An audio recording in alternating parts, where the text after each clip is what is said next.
Can you take this seriously? This is a perfect start. Okay. All right. So we are here at Amanda's, and we are kicking off a totally different podcast. We're starting from the ground up. We're starting at 0 followers on all of the social for this. We're Love it. actually really excited at this stage to start completely over. At least I am for your Yes, marketing person.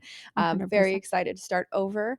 So the whole point of this is it's called Follow Her Lead, and it's for female leaders, and really just stepping into that arena of going into a leadership position, getting over your imposter syndrome, and how to be a badass CEO. Yes. So I'm here to just talk over her because I am her marketing girly. um, Not just my marketing girly. You're one of my I'm her biggest everything. supporter. Yeah, basically. I She's a am her life unicorn. partner, and she is getting married to somebody else, which is weird because I am her life partner, but it's fine. She was a little jealous. Yeah, a little bit upset about it, but I am also married and have 3 children, so it's fine. But okay, so really, truly, let's just tell our history real fast. So I yeah. am your CMO, Yes. but you hired me like 6 years ago, employee Mhm. number 5, as like a marketing director. Yes, And after like 2 months, you're like, "Oh, that was a mistake. You definitely need to be higher up than just marketing director." for sure. Um, But we did meet in a book club, so I was not quite sure what your level of skills was just yet. that's I knew true. she liked books. That was about it. And I was like, I need her in my life. You liked my vibe, and you Yes. kept just asking, like, so it was Amanda's book club that she ran out of the Celebration office Yep. when it was like 4 employees just in this tiny little like one room schoolhouse Yep. office that she had in Celebration. And I got invited to it somehow in like a networking group. And she started like after a couple of times, I've noticed she started to like ask me like interview questions, like only targeted at me, like very specific, like, and what would you do if you were in charge of marketing and your goal was blah blah blah blah blah? And I was Yeah. like, that's pretty intense and nothing to do with the book, but this is what I would do. And Yes. then one day she was just like, hey, you seem like you shouldn't work at where you're working anymore and you should come work for Yeah. me. Basically And put her under the spell. yeah. Yeah. And I was like, wow, she's really cool. I like her vibe. She gave me this was before the confetti. She told me exactly what she wanted and what she needed Mhm. someone to come in and do.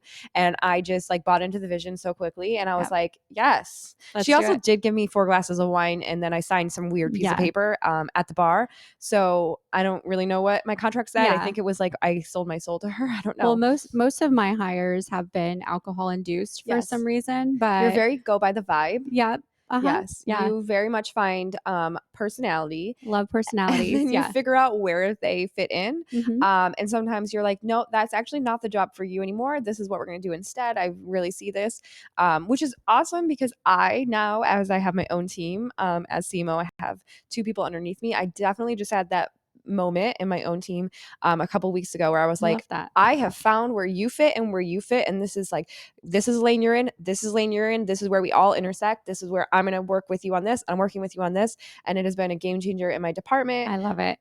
So I definitely encourage everybody to go off of personality and vibes. Yes. Well, that's one of my favorite things about being a leader, and probably the thing that has helped me the most is I do feel like I have this ability to see more in somebody else than they see in themselves. And I push people a lot. I push them, You're a pusher. I'm a pusher to the max, but it's all, just for them to be better. It's not, a selfish thing that I need things done or in a certain time. It's like I know that they can do it. And sometimes they don't even know they can do it.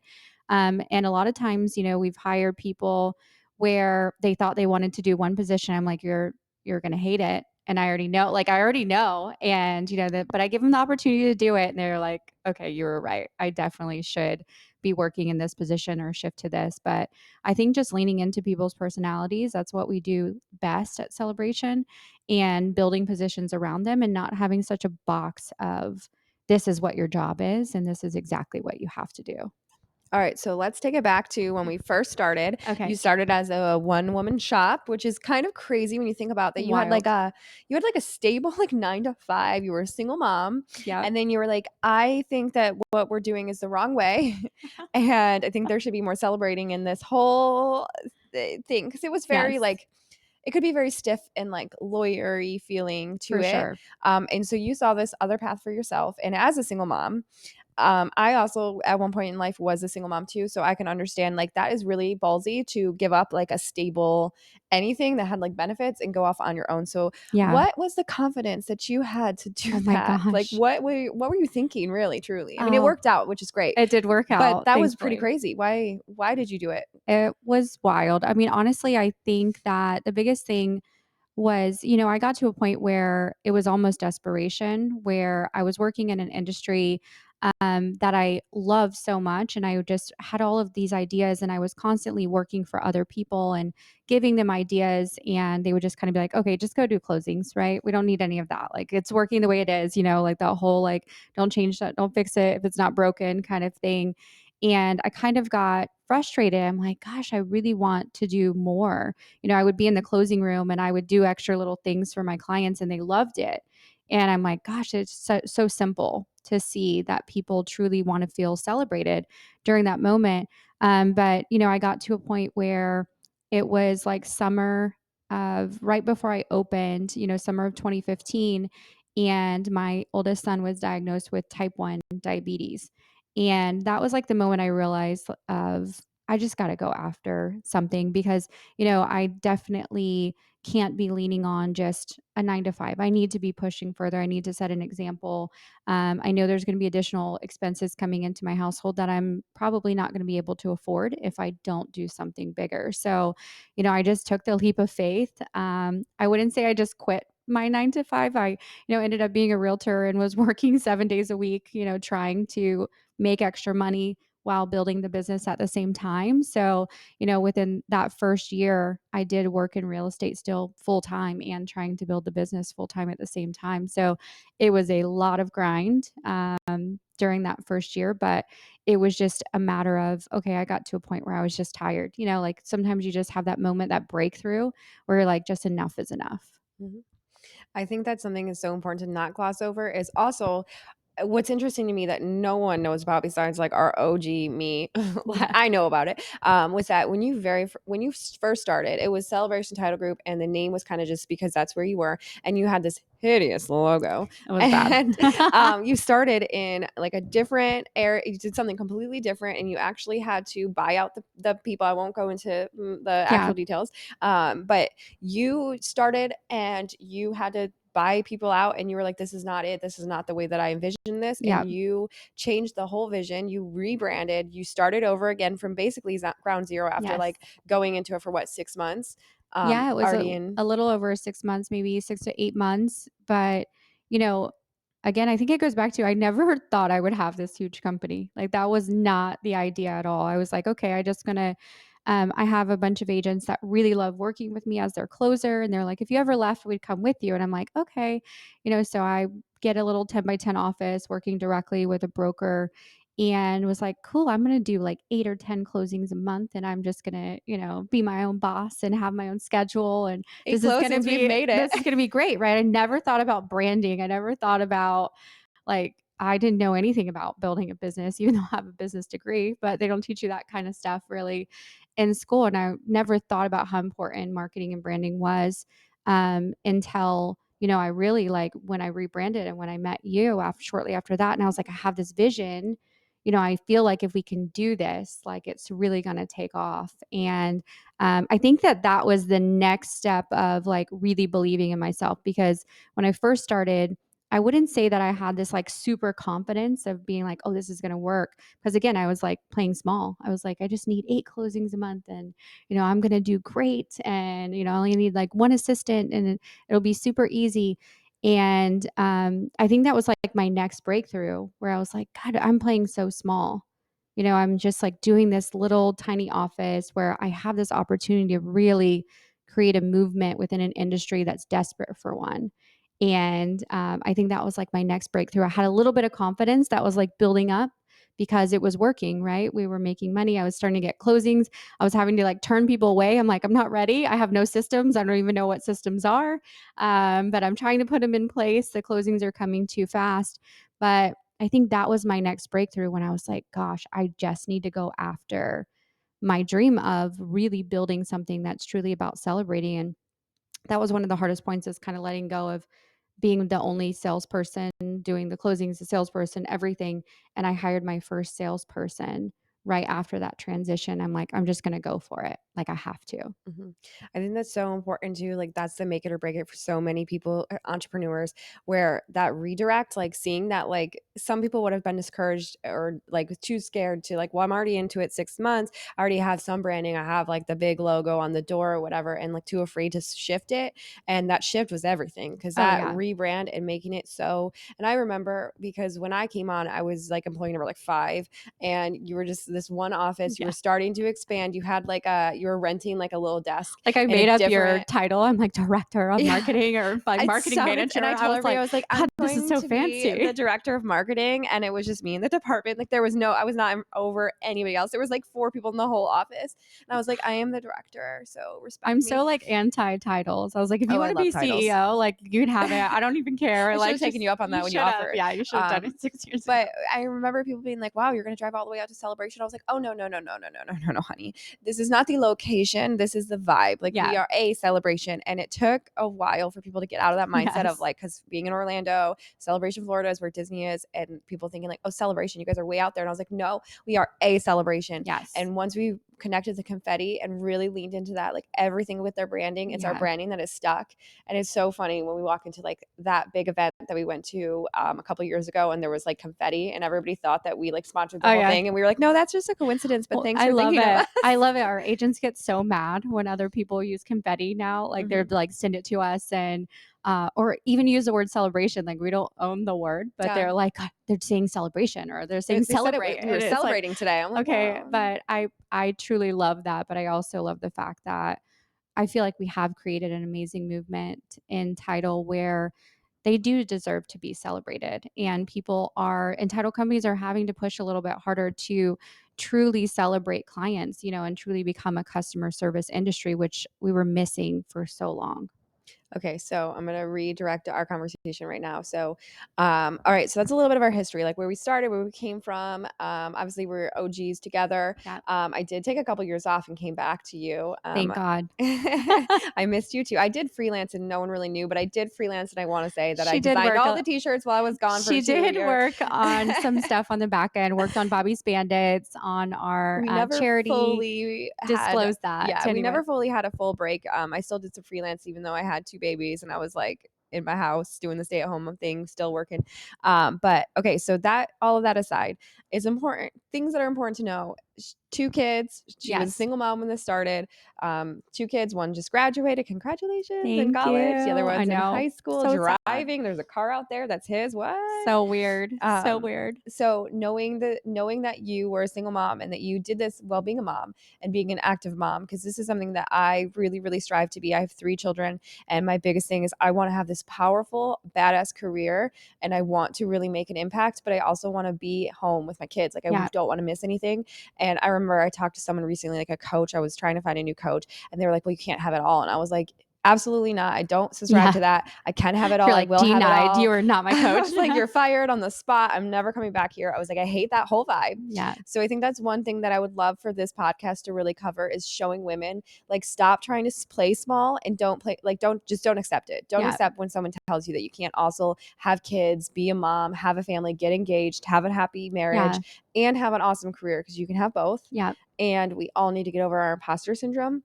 You don't need to know 100%. every single thing up front. You will find people along the way that you'll attract that will help you grow. Yeah.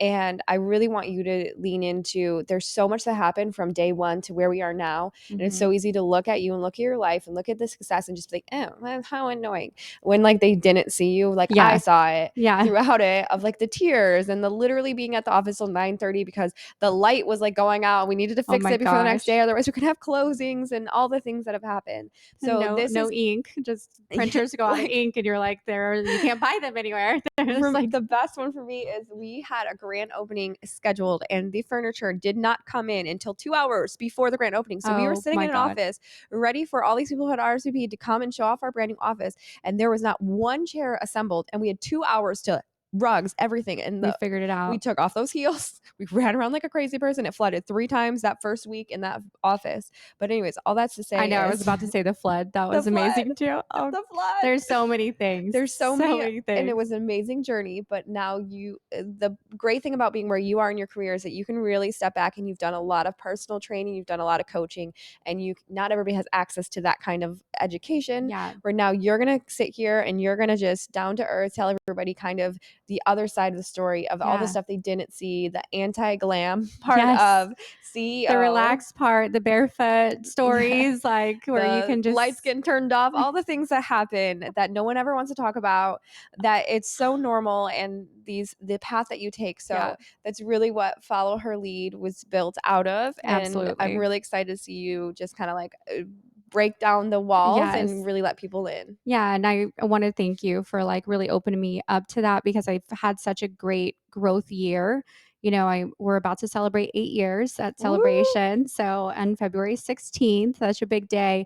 But I'll tell you, like, just in the last year is probably when I've been able to, okay, take a step back. I have a perfect leadership team. I have, like, people in place. I have things that are just functioning and operating, and then sometimes when I put my hands in it, it messes up. So, Yeah, please stay away. I've finally been able to, not necessarily stay away, but be able to focus on the bigger things. And I think going back to what you said about having a family, that was really important to me with the boys. Their dad is active in their life. So obviously, we shared time. So I had some downtime when they weren't with me, and I just used that time so much where I really, really pushed myself and would, work through the night. I'd, constantly any ideas or things, I'd always be brainstorming. But, I still always put them first and their schedule, but I also didn't overpromise to them. So I think that's something as moms, I couldn't be at every game, and it just wasn't physically possible for me to do all the time, but I would, give them something else to look forward to. So I didn't ever take away from them, right? They still played sports. They still had, they're involved in a ton of things. But you have to have, that conversation with your kids. And it's funny because, Alex, he's 16, but he can't drive until May. That's a whole other story because he didn't want to get his license too soon. He's funny, but our conversations on the way to school are so funny anymore. And just the other day, we were talking about the offices, and he's constantly asking me about my business. And I think that's like one of my favorite things now because you can see he's just so proud. And he was asking me something about when they were little, and we were talking about, how I used to work all the time, but I would get them involved. I would like share with them what I was doing, or, if we're sitting on the couch and I'm having to work, I would share it with them, or, share a story with them about, yeah, you have a soccer game on Saturday, but grandpa's going to take you because mom has to do this. But, again, mom's not going to be working this hard forever. We're going to be able to have that time. And we were just having that conversation the other day driving to school, and and I'm picking him up from school now. And, before I would never be able to do that. And I feel like I'm getting such good years with him now. So I think the biggest advice that I could give women is that don't feel like there's a ton of pressure to do it the whole time, right? All their 18 years that they're with you, but having those conversations with them is like, mom's going to work really hard for a couple years so that I can really focus on you for the next few years. So it's like giving them something to look forward to. And then I always am telling the boys, like, thank you so much for being patient with mom while I was growing the business. And, even Alex the other day, he always tells me, he's like, I'm so proud of you, and he wouldn't ever have been able to see that if he didn't see me working hard. So sometimes when they see you working hard and you're pushing through the night and you're having to travel or do whatever, remember too, when they get older, you're setting a really good example as well. So, sometimes when you're missing that one baseball game or something, and it is heartbreaking because I feel like every game I missed, they did something amazing. So it was actually like an ongoing joke. They're like, Mom, don't come to our game because I I scored wanna have like that 3 home run. goals when you weren't there. So we just kind of, played and made fun of it, but just don't be so hard on yourself. Give yourself grace and understand that you are building a foundation of showing them who you are too. And if you're still showing up, right? If you're cooking dinner 3 nights out of the week and not 7, it's not really that big of a deal.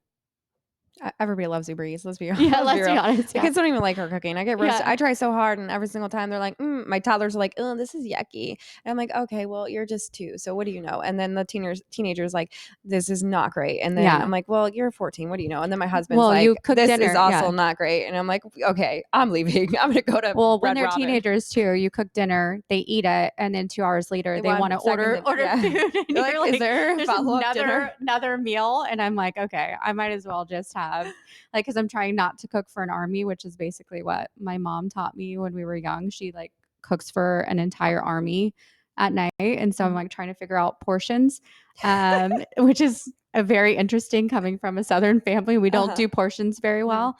But I also don't love leftovers either. I know it's really bad to say. I'm not a leftover eater. Oh, you're not. Oh, No. I'm pretty good. I bring them for lunch a lot. Like Do I'll like you? purposely like if I have leftover chicken, I'm like prep it for salad See, or I don't know what it is. I'm just not a I'm leftover. from the Midwest. Okay. You don't get an option. Like it was like Yeah, very like that's we're gonna eat what we eat. My mom like doesn't know how bless her true. heart, but she Okay. would like when we go home and we DoorDash, she's like, what? Yeah. She's like, "There's do I have to say hello? Do I tip them?" I was like, "No, it's on the app." She's like, "Thank you so much, good sir." I'm like, "What?"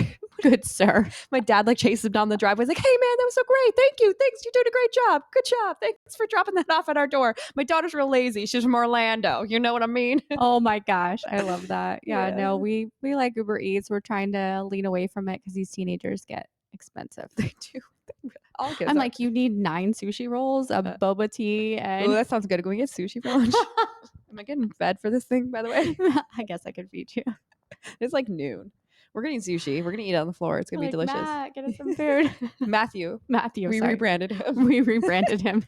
That's coming in another episode. Stay tuned. All right, so we're gonna wrap this up because that sounds delicious, and I'm gonna make her order me some sushi.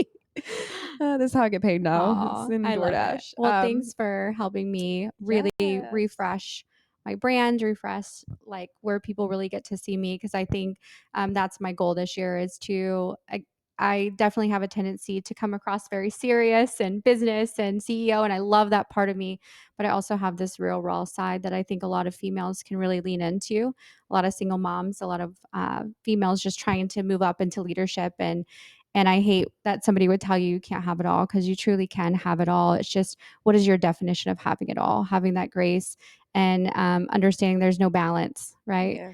There's truly the word balance doesn't exist when you're a mom and a wife and a running a business. So, in just figuring out, okay, which one am I going to lean into today? What Because am I gonna be really good at and yeah, suck at because all I the could other be a things? badass CEO today, but I was not mom of the year. And then, but tomorrow I'm going to be mom of the year, Yeah. Yeah, 100%. So I did just so understanding good at that. work this week, and I totally slept through and forgot to wake Jaden up for a field trip, and he missed it. Perfect. See? That's the only time for some of his entire life. Yeah, Uh, it's hilarious. And he'll yeah. probably never let you live that down, No, but it's actually funny. it was fun. He overslept. He set his alarm too early, and then he shot too close to the moon. And then he was like, "Well, I'm just gonna close my eyes." And then I swear I woke up and heard the garage door because he said he was gonna ride his bike. I shouldn't have trusted him on that. So I was like, "Oh, he's off. What a great kid." And then I like went upstairs later to get the toddlers, and he's like coming down. I was like, "I swear I texted you and everything," and it was in a dream. I woke up in a dream. He left, and I texted him. I was like, "Have a great day, sweet babe." Yeah. And then none of that happened. Yeah. And so I was like, "Okay, well, You're sorry." just like, oh, well, what That's happened? And fine. they're like, even the other day, I didn't even know Alex was off school. Like sometimes it's Yeah, just, you we know, got it. you win We're and you lose doing some. our best. We are doing our best. Maybe we should change the name of the podcast. Just doing our best. Mediocre podcast. We're gonna try. Yes. Yes. I don't even know if I know how to edit this, to be fair. So this might just be all Giving of it a try, doing our We're gonna best. do our best. Your guess is as good as mine. Well, we appreciate you guys tuning in, and we will come to you with another episode here soon. Have a good one. Bye. Now I have to get up and like turn this off.